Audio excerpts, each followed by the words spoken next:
So I was thinking, just as I was sitting here loading up, waiting for this thing to do its whatever. What do you call this? Like go live, I guess? I don't know. Anyway, I was sitting here thinking about just the number of people I've talked to in the last like 15, maybe 20 hours who have expressed some frustration, some concern, some unknownness with like just the writing process in general, some idea of like how to like do things, how to get published in a big broad sense, how to market in a big broad sense, the frustration and sting of rejection letters, the irritation about the vagaries of dealing with the bureaucracy of traditional publishing, people who were just confused by like how to do a thing narratively. And this has all come up in the last, day or so because I've been really trying to do more to answer those questions where I can. When the question isn't like bigger than a tweet response, like if you asked, well, how do I get published? I can't fit that in 280 characters. I don't think anyone can fit that in 280 characters and really give you a sense of like, oh, this makes sense. Like, sure, that's a doable strategy. So when the question's small enough, I'm making air quotes, small enough, I've been trying to give it an answer again. And it's not gone well. Like people haven't doubted. I haven't gotten like hate for like trying to help out. But at the same time, like I've also not like gotten any response. It's sort of like I'm telling you an answer to your question, but it seems more like you just wanted to be seen complaining about the question. That seems to be the vibe I get in a lot of these cases and places and spaces. And it's never fun. Like I don't particularly like it. I like that you're asking questions. I like that you're wanting to help. I don't particularly care for like the response to that help being just sort of like, oh, I don't know, I'm just frantic hands in the air kind of stuff. I think one of the big creative elements, and maybe this will show up in the podcast at some point, I think one of the big creative elements that we undervalue is the ability to ask for help and the ability to like follow through on help when help is offered rather than just sort of, yeah, I know. When someone says anything you need, just let me know. I think the people who really follow through with that and really do something about that um, are at a sizable advantage. And I think there's something there I definitely want to talk about at some point. Just not today, because today here we are for, as you can tell with the big giant graphic in front of you, we're doing volume 4 of some writing exercises. Now, just so we're aware, um, man, these videos are fast becoming the most popular things I've done. Not at all what I expected. I'm grateful. I love viewership and comments and feedback and all different kinds of stuff. I really like doing that sort of thing, but it's always a shock to me, like how quickly something catches on. And these have really caught on. So today, guys, gals, non binary pals, friends, writers, makers, doers, creatives, scribblers, note takers, podcasters, filmmakers, stay at home moms, hard workaholics, no workaholics, freegans, vegans, free cyclers, upcyclers, the lady in front of me at the grocery store, that weird guy who sort of like follows every car out of the parking lot, but in like a weird way, any small children who, for some reason, are home alone and watching this, the entire state of Kansas, and most importantly, the comrades. Hello, hi, I'm John. It's nice to see you here. It's my job, if you're new here, it's my job to help you write better. That's what I do. I've been doing it for over half my life, going on 26 years now. I'm a writing coach. Hi. And if you're here, chances are you're looking for writing advice. And apparently, the majority of you find this by searching YouTube for writing advice. So, hello, YouTube search people. Nice to see you. Thanks for coming. Check out the rest of the videos. Don't forget to like and subscribe, but we'll cover all that at the end for sure. I do want to say hello to chat. Hello, chat. Hi, how are you? It's good to see you. Thanks for coming. We're going to have some fun today. Today, I've got some writing exercises. Now, somebody asked me, I think it was on the previous writing exercises, why it wasn't just like a list of prompts, why it wasn't just more like what you see elsewhere in social media. And that's a really great question. I'd like to answer it. Let's start with the basics. Um, Writing prompts are not writing exercises. Writing exercises are designed to give you a tool and help you train it and develop it for a purpose. And I think that the best wellspring, the best source for the writing you want to improve and train is your own work. The books you're writing, the books you want to be writing, that kind of stuff, as opposed to like um, just giving you random things like write a story about a leaf. That does not help. It's great when we're learning like the basics in school. Here's a sentence, here's a paragraph, but functionally, yes, less useful when, we're grown ass people and we're trying to like learn how to put a book out in the world and sell that book well and then repeat that process until we're full of joy and gratitude. So these writing exercises are designed to help you frame and organize your own stuff. Now, granted, I don't know what you're writing. I have no idea. There's a lot of you who watch these things, and I can't begin to guess all the number of things you're writing. So I'm going to use some examples from movies and television that we've seen because I think they're useful that way. I'm not doing it just to like, mention those things and walk away. There's a value here. I want you to get a bunch of new tools for your toolbox today to help you through the problems or challenges you're facing. Now, just so we're clear, there's a couple of these that get a little technical. So we're going to move a little slowly through them when the technical stuff shows up. Sometimes the stuff's going to be pretty easy and we're going to fly right through. But sometimes, yeah, we're going to have to get a little technical. And I apologize for that, but I'm going to do my absolute best to keep this technical but not overwhelming. And yeah, some of the graphics look overwhelming, but if you stick with me, we're going to work our way through all these parts. I promise. I'm not going to strand you with this stuff. This is going to help you write better. I really, really firmly believe that. So, what do I have for you today?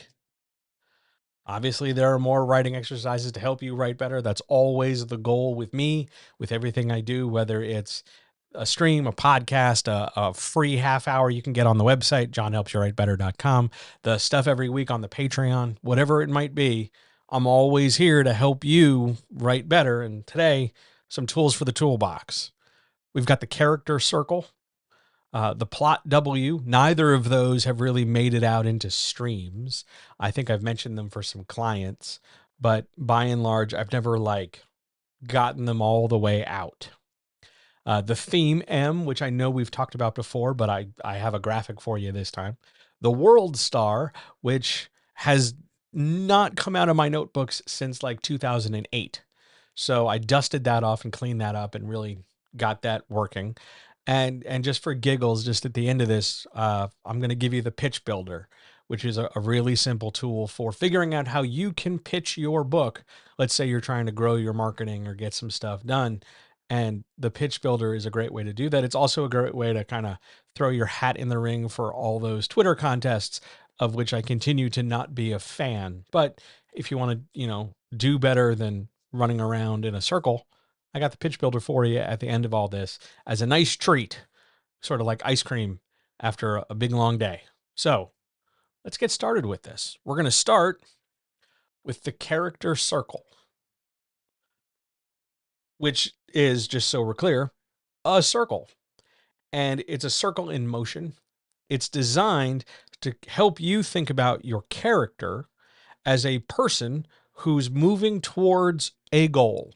Now, I know your character's got like a bajillion goals. There's big book goals and plot goals and series goals and arc goals and the goal of the moment and the goal of just walking from point A to point B and the goal of the conversation. There's a ton of goals.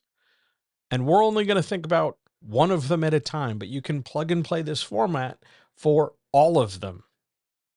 But we can only map this one at a time because otherwise I got to draw a lot and I'm not a great artist and it gets confusing. So let's just isolate and compartmentalize one at a time here. This character circle is not the only circle model. There's loads of different circle models for writing and shaping and framing stories. There's a plot circle, there's an arc circle, there's a conflict circle, there's an antagonist circle. Like, circles for a very long time were a really popular teaching device because they're pretty, they make nice graphics, they can simplify a complicated thing down, and they're easy to remember because you just have to remember a circle. Hopefully, this is, one of those things that gets kind of plugged into your head and helps you in the long term. Here's why it works, and this is why I want it stuck in your head. It helps you think about the distance a character is from what they want to accomplish. How hard is it? How far away is it? What do they have to do? As well as where they're at the time they take on the goal in the first place. So the distance to their goal and the position they're in.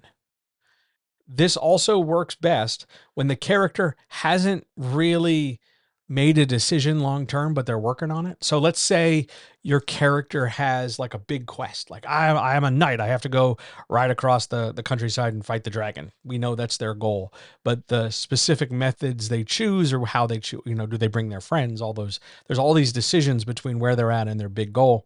This character circle helps organize that stuff. This exercise is fantastic if you're the kind of writer who sits down and says, I have this character, I know what the end result is, and I have no earthly idea how I'm going to get them from point A to point B. If you are overwhelmed by the they could do whateverness of it, this is the exercise for you. This is going to help you make sense out of all the possible choices you could make. This one's a good one.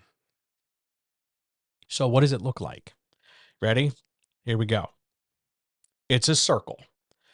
Now, C, if you're listening to this podcast, C is at the 9 o'clock position because we're gonna move not necessarily clockwise, but it's easiest to orient that way. C is at 9 o'clock, and they're moving towards the 3 o'clock position, left to right, just like you do in a book, just like forward in a timeline.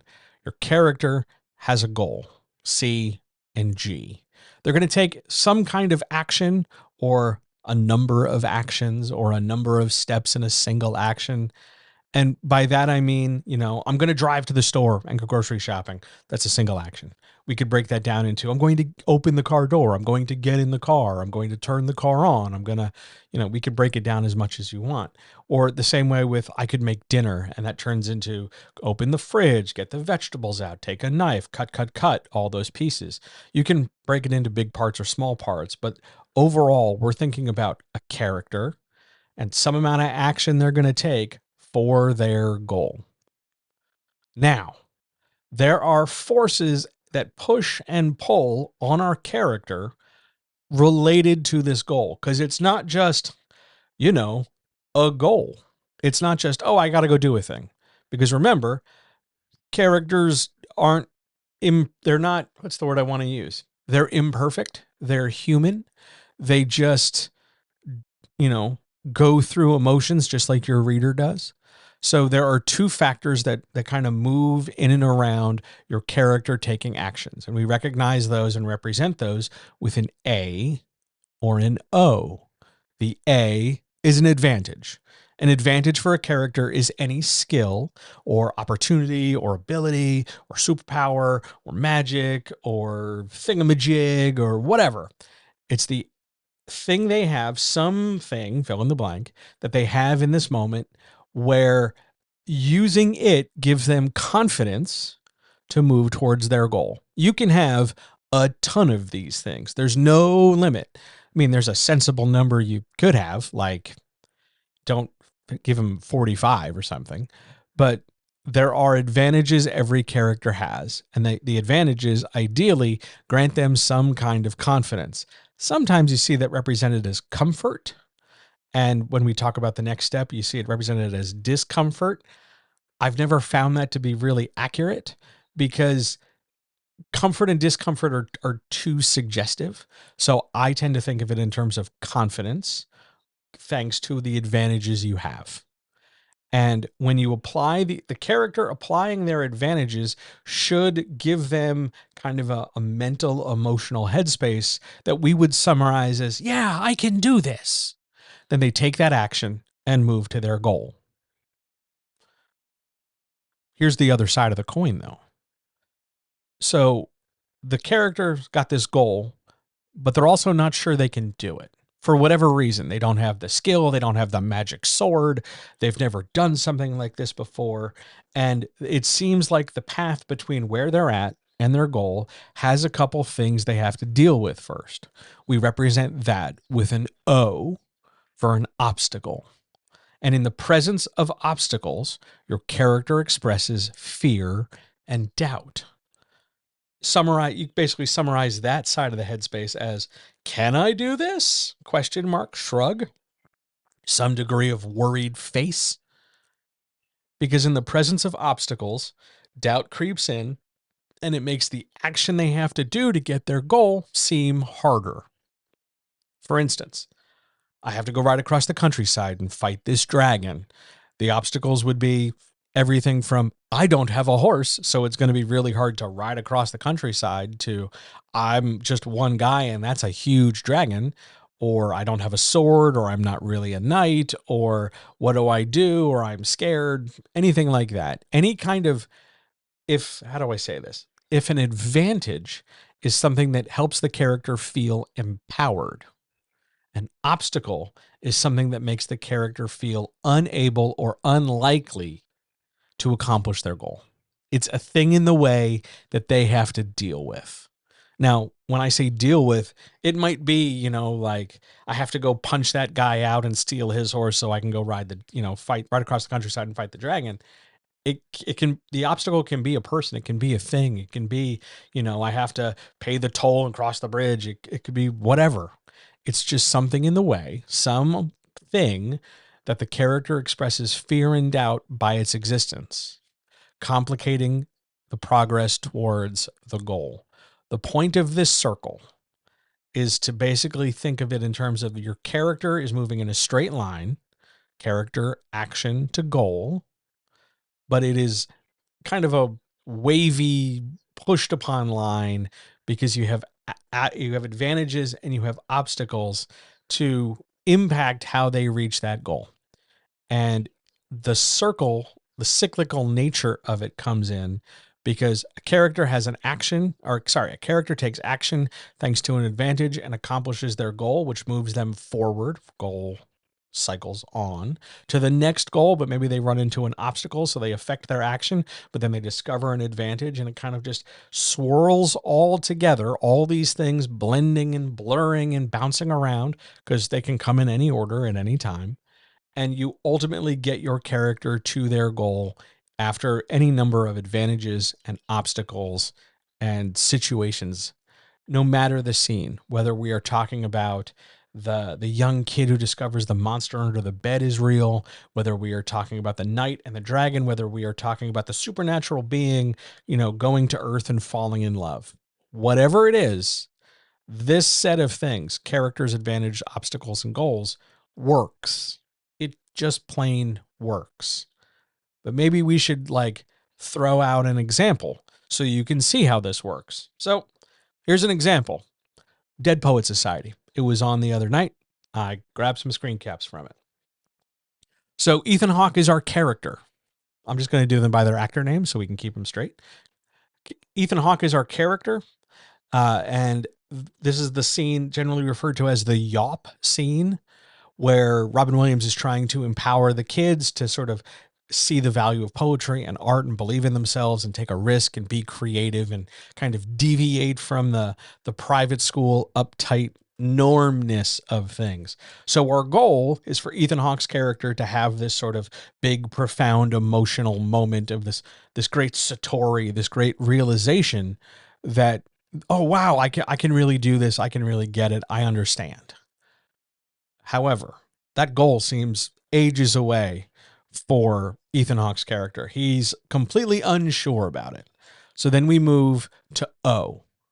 He stands there and he starts reciting a poem. He starts talking. He starts doing the thing he's afraid of doing, thinking he's going to move towards his goal. That action, without any advantages, carries a level of doubt because the idea of the goal carried a certain level of doubt. So he's standing there, he's taking actions, and it's just not working. He's freaked out. It's frustrating. He's overwhelmed. He's not really getting it. So what are we going to do? Well, in the presence of an obstacle, to get past an obstacle, we've got to introduce some kind of advantage, some kind of change we can make to the action. And in steps Robin Williams' character, who is no longer just here to say, well, here's your goal, go do it. He's bringing in an advantage. In the face of Ethan Hawke's fear and doubt, Robin Williams' character is bringing in confidence. He's grabbing the kid. He's covering his face. He's just getting him to focus on one single thing. He's empowering him. He's bigging him up. It's a big deal. And now we ask that question in this moment with this confidence. No longer just doing the same rote mechanical thing we were doing before. Now we've changed things. Now we've shaken stuff up. We've added confidence to the mix. We've added, yes, something to the challenge, but we've also, Ethan Hawke doesn't have to do it alone anymore. So the question for Ethan Hawke is, can I do this? This is so far out of my comfort zone. And he does, because your character ultimately has to take that choice to accomplish that goal and do something about it. So the character tries and he does it, and it's wonderful. And he reaches the goal, and he realizes upon reaching that goal, thanks to the advantage, oh, I can do this, because of the confidence instilled by Robin Williams' character. It made the obstacle go away, or at least reduce down to nothing, because now Ethan Hawke's character gets it. I'm making air quotes. And we can move the scene forward. Whether we're going to represent this as COAG or CAOG, doesn't matter. We got to start at C and we got to end at G. The middle can bounce around any number of times. But the point is, we take our character to a position where they don't know if they can do this. We give them some kind of tool or ability to at least try.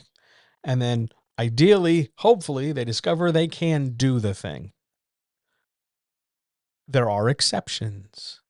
There are challenges here. There's other stuff in the way, because what if your character can't complete the goal? What if for whatever reason the volcano explodes and they can't make it in time, or the car's out of gas and they just can't do anything about it?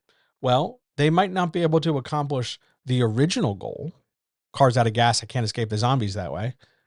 But there's always a new goal with a new set of obstacles and a new set of advantages and a new thing in front of the character that they can do. So yeah, they can't accomplish the drive away from zombies goal, but they can accomplish the get away from zombies goal by running out of the car and heading, running downtown or something. There's always some kind of goal for the character to accomplish. Always. Even if it's not the intended goal or the best goal or the ideal practice or anything like that. This is the character circle.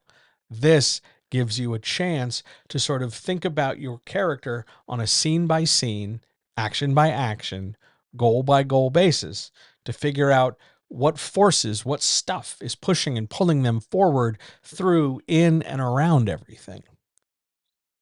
Character circles are monumentally useful. And I would strongly recommend that when you start doing these, you do them from the big stuff in your story and work down to the small stuff. Don't start with the small stuff. Start with the big stuff, like the main plot of the book or the big character arc or the big subplot. Start there and get in the habit of thinking about, here's my character, there's my goal, what's pushing and pulling on them. And then as you get more comfortable thinking in those terms, go down to a smaller case. What's pushing and pulling just in this scene or just in this part of the book or just on this paragraph, and then work your way smaller and smaller and smaller until you're able to figure out a wiggly, ridged potato chip kind of shape approach to moving forward in story. That's the character circle. Want to go to the next one? Up next, the plot W. This might get a little hairy. So if you're watching this live and this makes no sense to you, say so, and I will come at this in like a couple different ways. If you are listening to this recording and you don't have any clue what I'm talking about, please understand that I'm going to now describe this using my hands, even though we're in audio. And I'm going to need you to picture a lot of lowercase w's. So start making that gesture with your hand. It's going to make sense in a second. On we go. The plot W handles one specific element in writing, and that's your second act. From the time we end the first act by introducing the plot to the time we've developed the plot to its inevitable climax, so that whole big ass space. Normally, when we draw the 3-act setup, we make it a straight line, and it kind of slopes up like a triangle in math class, right? That would be wrong, because that long straight line isn't actually long and straight. It's got little ups and downs. That's where the W's come in. So instead of that long straight line, that kind of right triangle-ish hypotenuse that reaches up to climax, instead of making it straight, I want you to draw little squiggles. Constant, just W, W, W, W, W, from end of act 1 all the way to the climax. Just a wiggly ass line. Why? Because during the course of the second act, and I don't care what your second act is. I don't care if we're in a rom-com. I don't care if we're writing an action story. I don't care if it's a horror movie. I don't care what it is. In the course of your second act, your job is to keep the reader engaged while developing the story and driving everything forward to the climax. And you're not going to do that by just moving in a straight line. There are going to be challenges and successes and moments of elevated tension and moments of relief over and over and over that keeps the reader engaged, that keeps the story moving. Even though, yeah, if you zoom out far enough, it looks pretty straight line, but instead, it's not. It's a whole big pile of, stuff, because little line, little line, little line all over the place. What does this look like in zoomed in theory, let's say? So the story moves left to right, beginning to end. Our normal second act procedure is just an escalating slope that as we move forward in the book and get deeper into the story, the tension and difficulty and reward is supposed to just get bigger and bigger and bigger as we get nearer and nearer the climax, like we've just drawn a right triangle in math class. Well, no, because now we're going to shake it up. Now we're going to take that straight line and start adding bends to it. So instead of a straight line, we're going to start thinking about it in terms of challenges and resolutions, and how resolutions always lead to the next challenge, which then leads to the next resolution, which leads to the next challenge, which leads to the next resolution, and so on and so forth.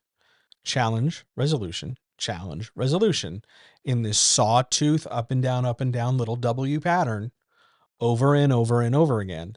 Rising, of course, so that when we get 15 challenges deep, there's a different level of tension, a different level of difficulty, a different level of reward than way back when we started. But still, all the same, instead of just a straight line, we're bouncing up and down on this little sawtooth cardiac kind of pattern. Challenge, resolution, over and over and over again. Now, what those challenges could be, that's entirely up to you. It might be a fight scene. It might be a difficult argument. It might be character getting stuck in traffic. It might be all those things in a row. It might be 15 of those things over and over and over again. It doesn't really matter specifically for this moment, for illustrating this exercise. But the point is, the idea is that there's going to be a challenge your character faces, and it's going to have some kind of resolution, because we have to move the story forward. And in the course of resolving one challenge, we lay the groundwork or plant the seeds or harvest, whatever you want to call it, the next challenge coming up. And then we resolve that. And in resolving that, we find the next challenge after that. And then the next resolution after that. And so on until we get over and over and over again. My art skills, be thankful if you're listening to the podcast, because you are missing a truly, what's the word I want to use? Chaotic might be the kindest way I could say it. most chaotic approach to drawing a squiggly line, one line segment at a time in Canva. So, congratulations, you're spared my art skills. But challenge and resolution is an important and critical dynamic for developing our story because it helps us figure out what scenes are important and what's important in each scene. If we zoom in and we start looking at all these squiggles as W's, which is why it's called the plot W, a scene gets broken down into 3 parts. So well, really 4 parts if you want to split a lot of hairs. We get a resolution that's the downstroke of a W. It hits a low point at the W, right? So we basically make a V because that's half a W. The bottom point, where the 2 lines meet, that's a consequence. So we resolve one thing, but there's a resolution. There's a consequence for that resolution, and the consequence breeds the next challenge. So 1, 2, 3, resolution, consequence, challenge, which then reaches the top of our V, the halfway point of our W, which becomes what we call an event. And then this repeats. Events lead to resolution, leads to consequence, leads to challenge, and that's a W. Ideally, in a W, you have 3 events, 2 consequences, 2 resolutions, and 2 challenges. Ish. Because think about a W. Draw a W with your finger. That's why I wanted you to do it with your hand.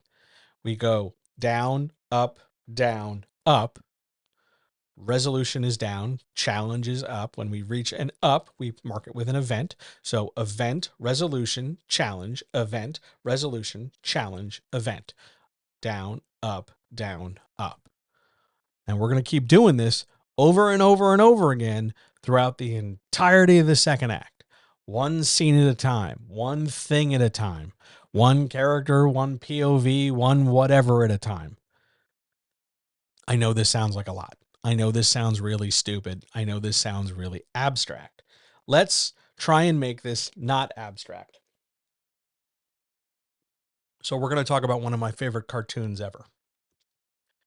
There's an episode of Star Wars Rebel called Twin Suns, which I think is one of the best episodes of the entire show, wherein Obi-Wan Kenobi finally gets to square off against Darth Maul for the last time to sort of close the final bits of all the Darth Maulness of the cartoons, but also the whole like prequel era stuff, bridging us more firmly into the original trilogy for Star Wars.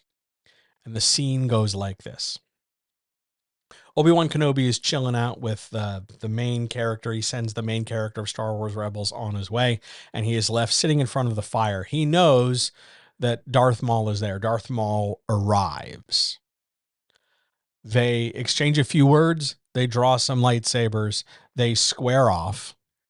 And then all of a sudden, in one decisive samurai sword fight, because that's basically all the Space Wizards are, Obi-Wan Kenobi takes Maul out. Maul dies in Kenobi's arms. It's an amazing episode. You can watch this whole scene I'm describing on YouTube. Just search for Star Wars Twin Suns. It'll pop right up. Suns like the thing in the sky, not sons like children. So how do we set it up for our W? Well, so the resolution we get is we get Obi-Wan Kenobi sending Ezra Bridger, that's the kid who was also in Ahsoka, Ezra Bridger away so that he basically is out of the picture. We send him out of the scene. That's our event and our resolution. But that resolution has a consequence. It allows Maul to come in. Now that presents a new challenge because holy shit, now it's Darth Maul and he has to go square off against Obi-Wan Kenobi. So there's our next challenge. That leads to an event. The two of them jaw at each other and draw lightsabers. So now that needs a new resolution. They fight. And they fight pretty effectively and pretty decisively because they're 2 old samurai or 2 gunfighters, depending on however you want to frame it. It's the same structure all the way around, which leads to a new consequence. There's an attack. They fight. Maul is defeated, which leads to a new resolution.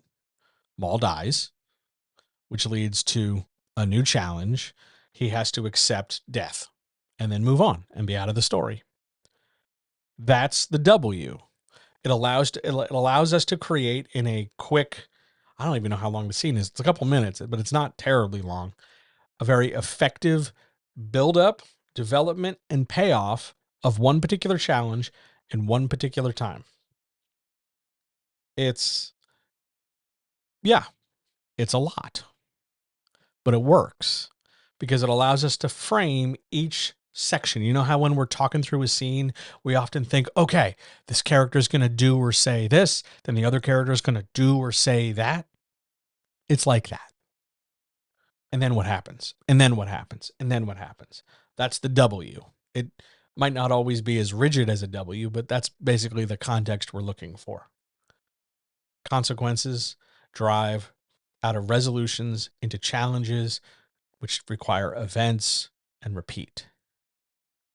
Think about what your characters are doing, not so much only for the reason, well, why are they doing what they're doing? Because that is important, but that is by no means the only thing we need to consider. We also have to consider the specifics of what they're doing. Like, okay, so they have to go make sure we get rid of Maul and advance Obi-Wan Kenobi. What do? We have this fight. We say this, we say that, we stand here, we pull a lightsaber out, etc., etc. The framework here allows us to break a complicated scene down. If you apply this challenge, consequence, resolution strategy to every scene, whether it's the conversation between two people in page 5, or it's the climax of your book 300 pages later, or it's the resolution or whatever, you're going to get a far more dynamic scene in a far more significant way. And I know this is really technical, and I know my really technical stuff does not translate well in audio and does not translate necessarily well in easy watching, but I'm willing to take that risk because complicated strategy can help us as long as we stay organized with it. And it's also worth pointing out as we move on to the theme M, which is our next one, if you need help organizing, if you just want a hand with any of this stuff, just let me know. Head over to johnhelpsyouwritebetter.com. There's a thing right in the upper corner that says book a free appointment, and we'll sit down and talk about this stuff. Whatever you want to talk about, all the time. You click the button, it opens up a little form, you fill it out, 1, 2, 3, and I'll get back to you. And you can ask whatever questions you want anytime for free. Just fill out the form. But let's move to an easier tool now. Let's make life a little nicer for you. Let's think big picture. Let's talk about themes. We know we need themes. They're, especially in traditional publishing, an absolute must because they help do more than just demonstrate that you were very inventive and created a really big story. Being able to understand your theme means you're thinking about your story as more than just this creative output, and you are actively trying to affect and impact the reader in some substantial way. You want them seeing the story as more than made up people doing made up stuff. The theme M is how we make sure the theme gets in the story. It's how we make sure the theme is in there in a significant way, that it's not just like, oh, by the way, every time they had a blue chair in the room, that's this theme. Because we're not in, high school English class where everything has to be pregnant with meaning. We can instead build a significant story. If you're a writer who's been really struggling with theme, and some of the themes because you've read sample query letters, or you've listened to podcasts, or you've done stuff where people talk about theme all the time, and you've looked at your own work and you're like, I don't know where the theme goes. The theme M is one of those ways we can come up with a theme and put it in there. And it acts like a staple. It acts like a way of linking things together, creating some kind of connection between pieces to allow your theme to exist. It isn't just this sort of like loosey-goosey, like it's a story of found family, kind of, sort of, a little bit around the edges. This is how you make sure it's in there, whatever your theme might be. It creates continuity and context. So the theme exists in story. This will also help tie some scenes together and give your story some extra depth without you really having to do anything new. You don't have to add in new characters. You don't have to complicate a plot. You don't have to make up some twists and stuff. You just use this and it holds things together like a paperclip or a staple. What does this look like in practice? It's a big giant M. And at the bottom of each M, all the posts, 1, 2, 3, because there's 3 times an M ideally hits the bottom line you're writing on. Each of those represent scenes, and those scenes are related to each other because of one common element. Now, ideally, that element is a bit more conceptual than physical. You could put them all in the same building. You could put them all with the same character. You could make sure everybody's wearing the same hat at the same time. But there's some kind of common concept underneath them, in addition to the set dressing that links these scenes together. And it helps if these scenes are in semi-linear order, some kind of linear order, semi-linear, straight linear, whatever, where one scene comes before another scene and so on. One comes before two, comes before three is going to be a hell of a lot better for you, especially when you're getting started, than trying to do scene 6, 9, and 210 and jumping all over the place. We want to make sure that our scenes link together and are reasonably spaced apart. Not necessarily right after each other, but certainly spaced enough apart that we remember them. That it's not like, oh God, that was 10 chapters ago and I haven't mentioned it since. You want to make sure there's some kind of relationship that the reader can understand over the course of the story to whatever degree to help us go, oh, that's the theme of the story. I get it now. So let's look at an example. Let's see what we can do to figure out how we make an M for a theme. Let's look at Rocky, the original Rocky.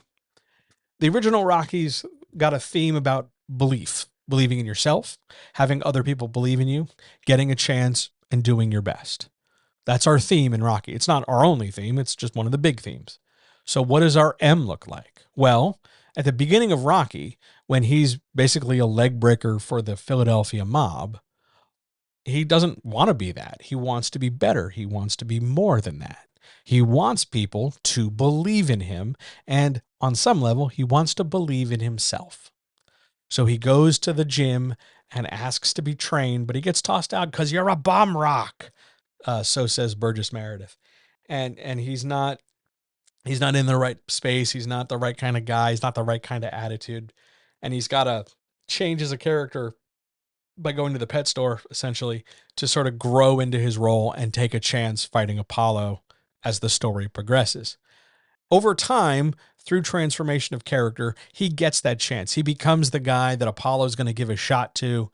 Only now, this idea of, oh my God, I need other people to believe in me, internalizes. It goes inward for Rocky because now Rocky there's this tremendous scene right before the big fight where Rocky is laying in bed with Adrian and he is explaining that all he wants to do more than anything else isn't even to knock out Apollo and win the championship.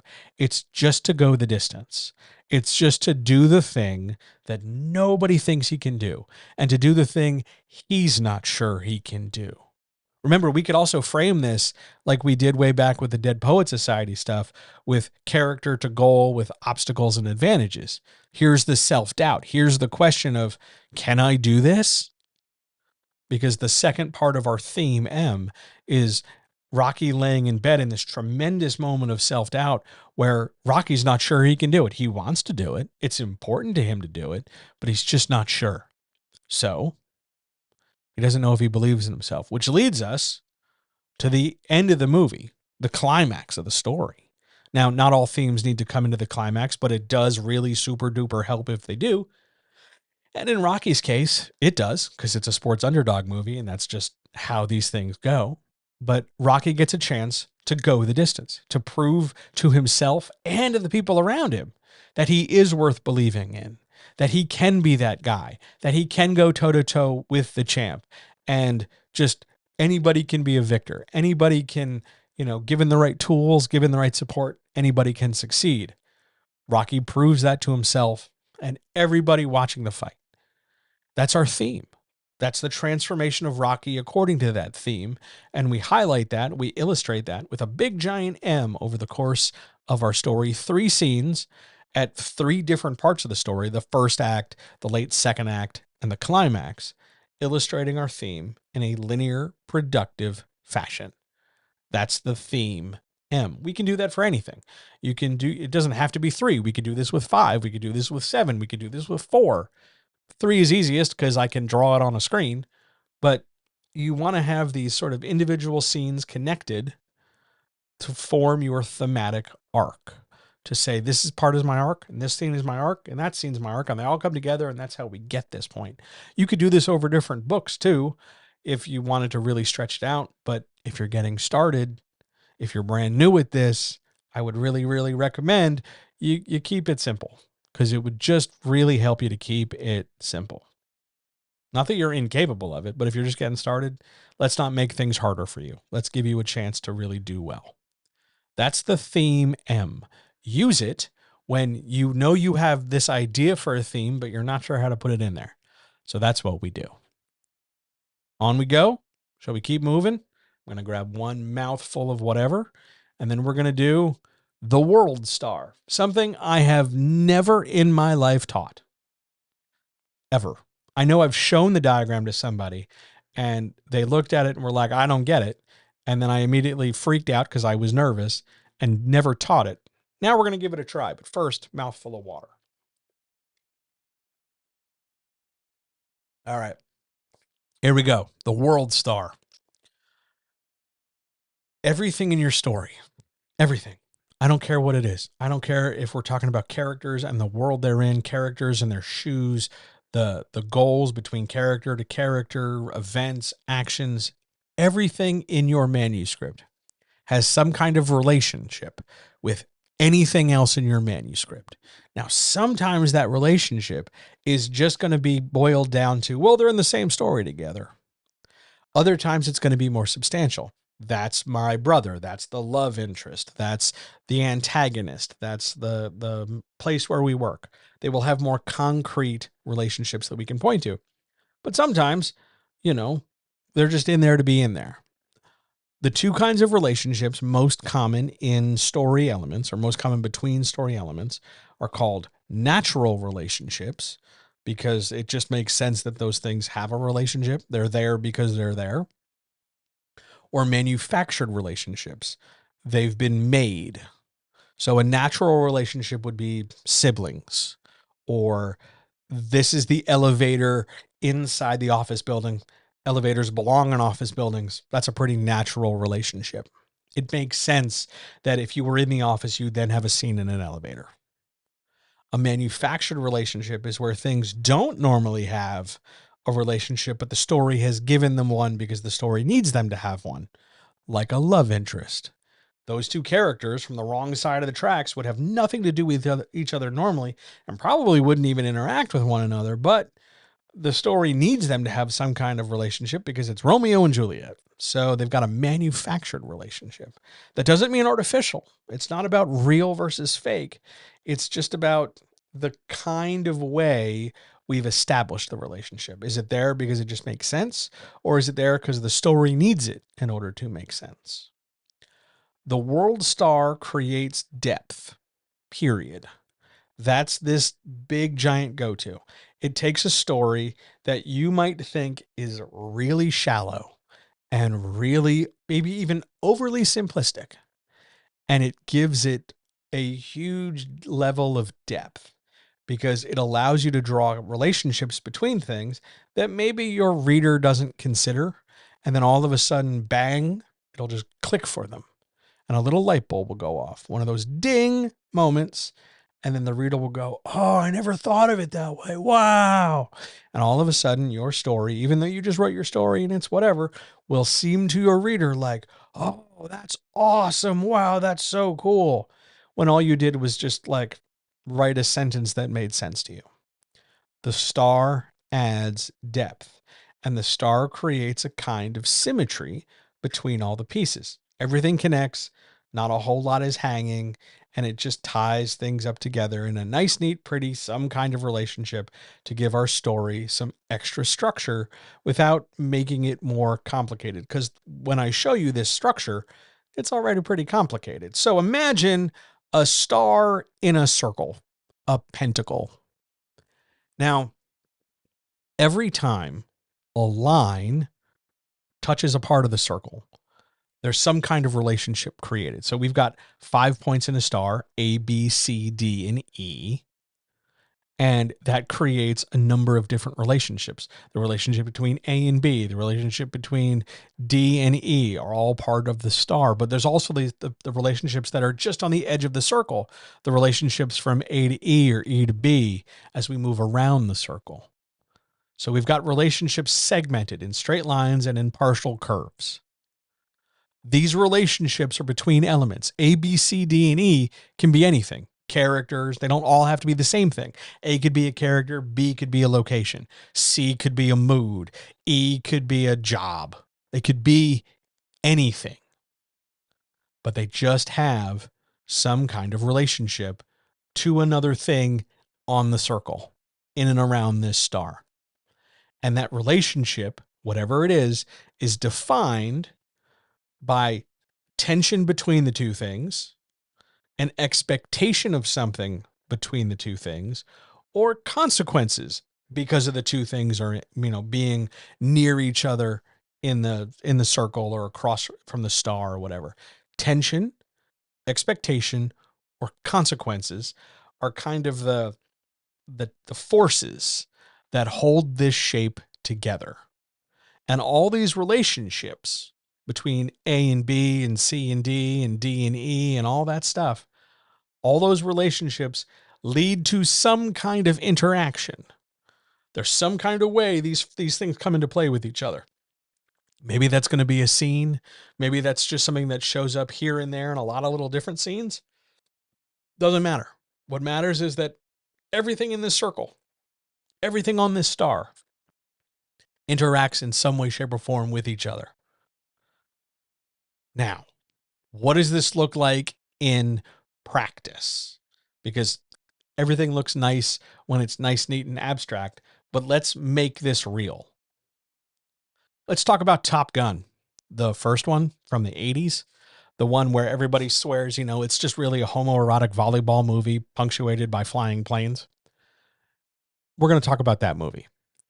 So let's suppose, just for the sake of structure, we make A, B, C, D, and E all characters in the story. So Maverick, Goose, Iceman, Viper, that's Tom Skerritt's character. And because we need an E, let's do Maverick's dead dad, because he's not technically in the story, but he's in the story. So draw your circle, draw your star, put a circle around it. Now, the points of the star, let's identify 5 things. I'm doing it for characters because it makes sense to at least teach it this way. But if you wanted to do some characters and some world building or some characters and some goals, whatever it is, put 5 things in your story around this circle at the points of the star. Now, in between each of these points, identify the relationship between them. And let's go through the graphic on the screen. So Maverick to Goose, A to B. The relationship there is they fly together. They're buddies. Okay. Then C is Maverick's dead dad. So the relationship from B to C is the Goose Maverick's dead dad relationship is one kills the other. Maverick's dead dad is the reason why Goose dies, because Maverick freaks out, has a flashback, gets paralyzed, gets into a flat spin. Goose has to eject. Goose dies. If Maverick didn't freak out about Maverick's dead dad, Goose would not die.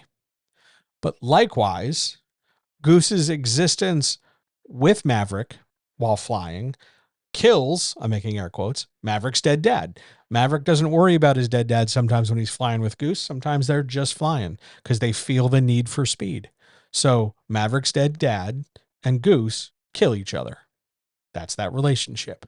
But we can also draw a straight line from A to C, because it's part of our star, that Maverick is haunted by Maverick's dead dad, because that's what drives the crisis of the character arc.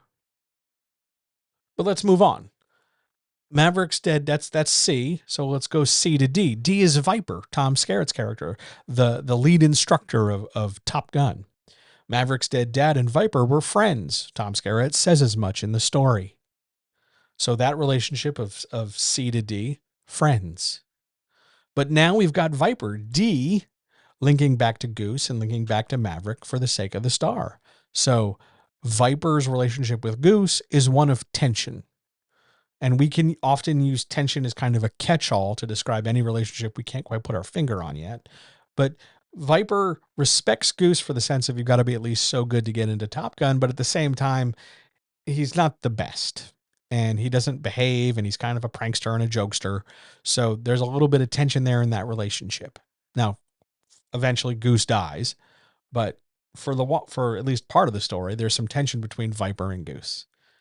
There's also tension between Viper and Maverick, because Maverick is, I don't know if you know this or could tell, Maverick is a maverick and flaunts the rules. Even though he flies well, he doesn't really fly right, according to Viper.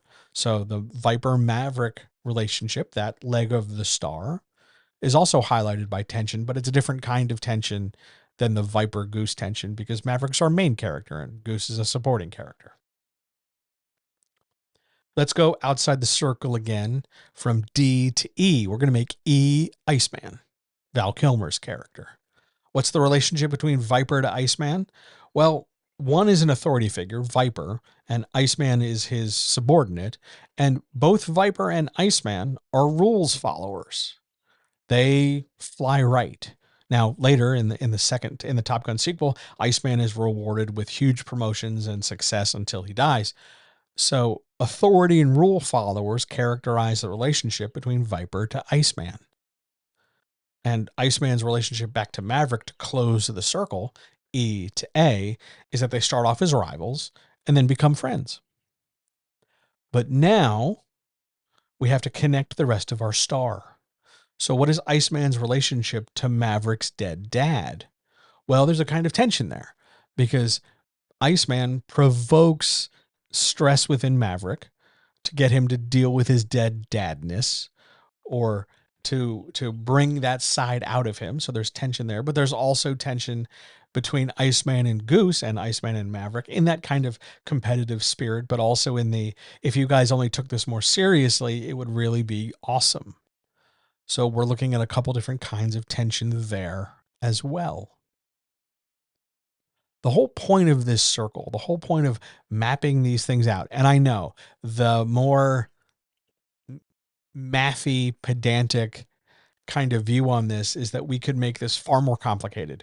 We could spirograph so many more relationships and make sure everybody is connected to everybody else. I can't draw that.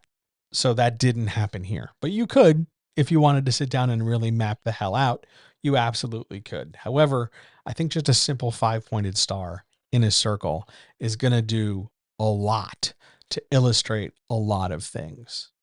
And if we didn't want to do characters, we could do the relationship between pilots and challenge, the relationship between pilots and volleyball, or pilot and Rio, or instructors and students, or love interests, or anything like that. We can plug and play any of those parts for anything in this structure and add depth. By the way, if you're wondering, well, where's the depth in this? It's that connective segment between Goose and Maverick's dead dad where they kill each other. That's the part where it makes sense, but we don't really talk about that when we talk about Top Gun. We talk about Goose dying, and we talk about Maverick having to get over it, but we don't connect the dots between, oh, they killed each other. He's dead because of the other, and the other one's dead because of his existence. They don't murder each other outright, but there's a responsibility for eliminating each other from the story. That's the world star. We're going to use that a lot. It comes up far more than you think, especially in science fiction stories, or really any big epic, science fiction, fantasy, anything where you got a lot of moving parts and a lot of relationships and a lot of world building and a lot of characters and just a lot of stuff. That's the world star. I should also point out that that is our last big, giant, complicated thing. And we've gone through a lot. We've covered a lot in an hour. So how about a treat? How about the pitch builder? How about we have a little bit of fun on our way out the door? So one of the things that was pointed out to me, because I was really thinking about not including this in today's stuff, but one of the things that was pointed out to me by a client is that sometimes you want to write and you want to produce stuff, but you don't have the brain space. You don't have the energy that day for something big and heavy like a world star or something like that. You want to do some writing, but not like heavy work. You just want to do something to make some progress. So pitching is fun and it gives us a chance to be creative without really overthinking things. Here comes the pitch builder, which is designed for you to create a pitch. Now, there is no one size fits all strategy for pitching. Pitches do not look the same from each other. Pitches should not look the same. Your pitch and my pitch and that person over there's pitch, totally different things all the time, and it should be that way. But what pitches have, no matter what order we put them in and no matter how we lay them out, all pitches contain the same pieces, just in varying size, varying degrees of complexity, and various placement in those structures. And the pitch builder we use to create a shorthand for our story. It works because you know your story, you know the parts, and you can explain it in an exciting, engaging way, which is the whole point of a pitch in the first place. So how do we do it? What does it look like? It looks like this. We're going to do 3 things, and then we're going to lump them together into one thing. You're going to make a list of 3 to 6 things that you think are cool about your story. I don't care what those things are. Characters, superpowers, bad guys, number of planets traveled to, number of cool socks owned by the love interest. I don't know, anything. 3 to 6 things that you think are cool. Why that much? Well, 3 is a significant number because it means you've given it a little bit of thought. And we need some kind of like upper boundary. So 6 works too. 3 to 6 is a fine number, and we're going to be able to fit it into a couple different sentences. We might not use all 6, but we definitely have some 3 to 6 things, whatever they are, that are cool. Next step, you're going to think about your plot. Picture it in your head. And when we talk about the plot, if you were to answer the question, what's your plot? I want you to think about it in terms of the verbs you use to describe it.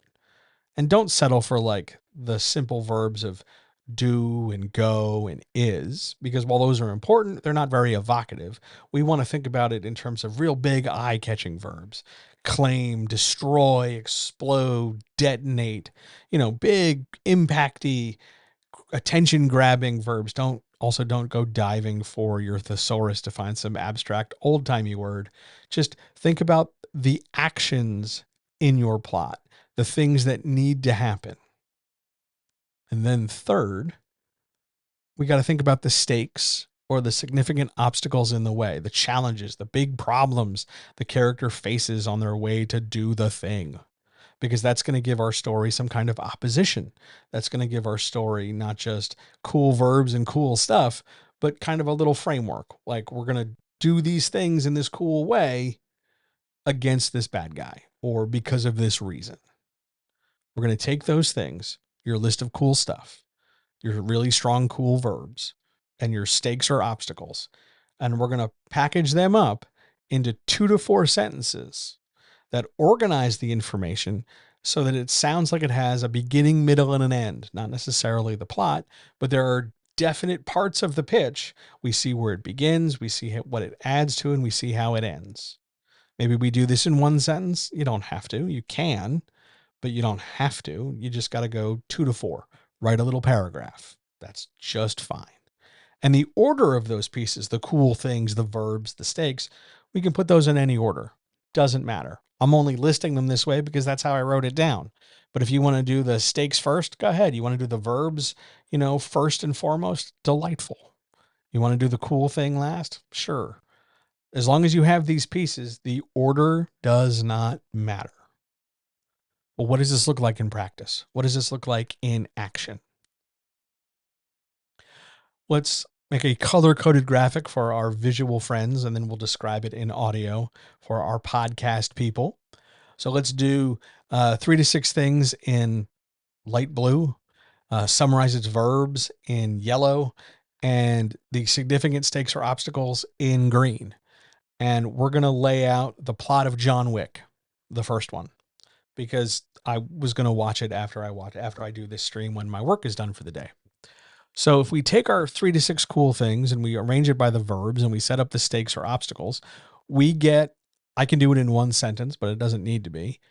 Well, it's a long sentence, but we get this. After the death of his dog, that's a stake or significant obstacle. A retired contract killer, there's one of my cool things, re-enters, that's a cool verb. The life he left behind, oh, that's another cool thing I have, to go on a revenge murder spree, or at least a revenge murder, that's the verb. Spree, that's a cool thing he does. To eliminate, there's another strong verb.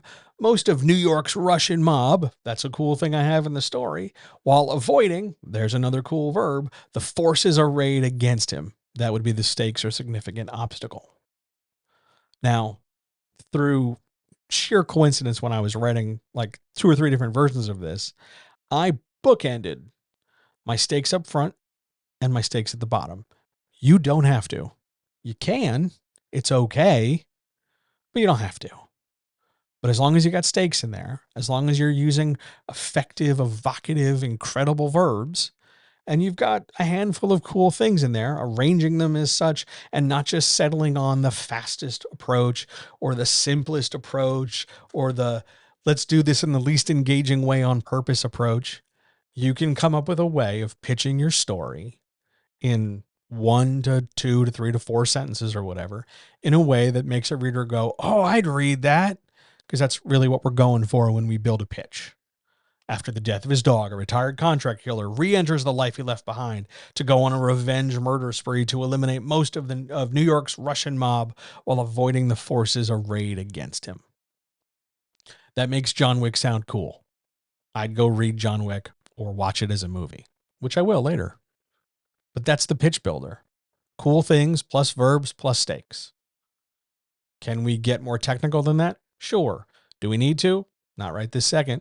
If you wanted to get more technical, you'd add in rewards. You'd add in compelling reason why the character has to do it. You'd add in some kind of boundary or ticking clock or something with urgency to make the story feel like it's happening. But beyond that, a pitch just contains a few things told in an evocative way up against a problem or a conflict. That's a pitch builder. Feel free to apply that to your own stuff. How do you make a pitch out of your own work? And if you're struggling with that, consider that you are perhaps the most likely reason why you are struggling with that is that you are overthinking and under explaining at the same time. You are possibly overthinking the cool thing, but under explaining what makes it the cool thing, or you're just sort of settling back on, well, I think it's cool and stopping there. Just telling me, oh, the Space Rangers.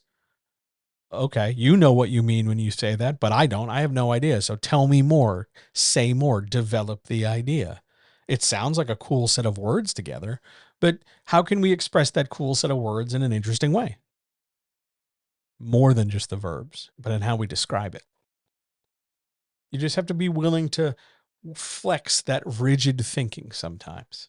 Cool things plus strong verbs plus stakes. 1, 2, 3 makes a pitch. Whether the original version, the original example I was trying to do was for like a Pixar movie, like Toy Story, or the original version was Cars. And when I got kind of hung up trying to make anthropomorphized cars into like something that had stakes, because at the end of the day, it's a kid's movie about anthropomorphized cars. It was hard to find the stakes. So then I settled on a movie that's a little bit more clear cut for examples. I picked John Wick. When you run into trouble, chances are you are under explaining why you have picked a thing, one of the 3 to 6 cool things. You are unclear as to why the stakes are the problem, the stakes that they really are. Why is it a big deal? What's the bad guy? And your verbs are probably not strong enough. Any one of those three, any two of those three, or all three of those things can really slow and bog a pitch down, kind of drag it through cement, as opposed to making it this effective, evocative thing. That's the pitch builder. Use it. Use it a lot. It's going to make a big difference for you. And that wraps us up for more writing exercises. So let me ask you, are there any questions? We covered a lot of ground in an hour and 10 minutes. Questions about anything?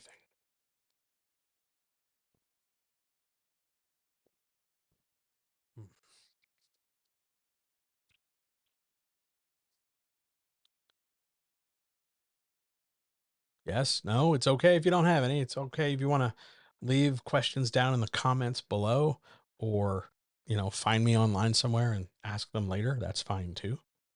But I was very happy to lay out a few things and teach a few things. And hopefully I've made this a little bit more dynamic and exciting today.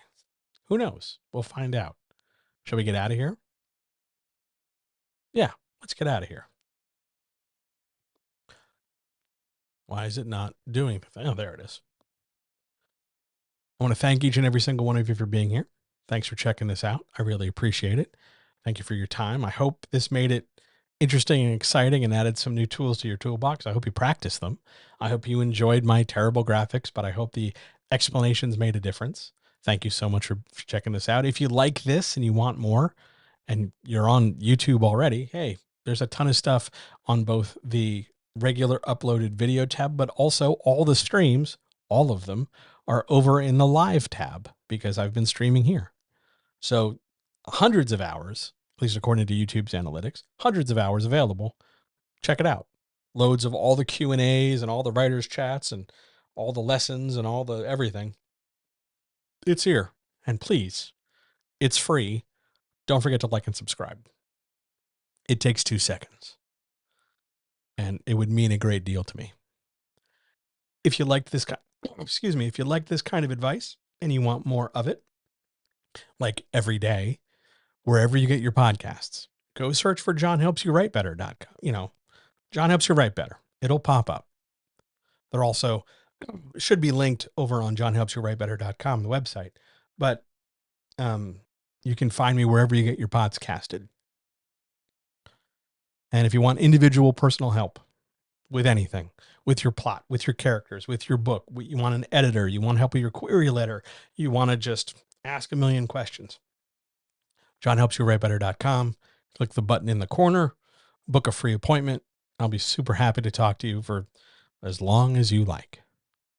Thanks for coming again. Have a great day. I'll talk to you soon. See ya.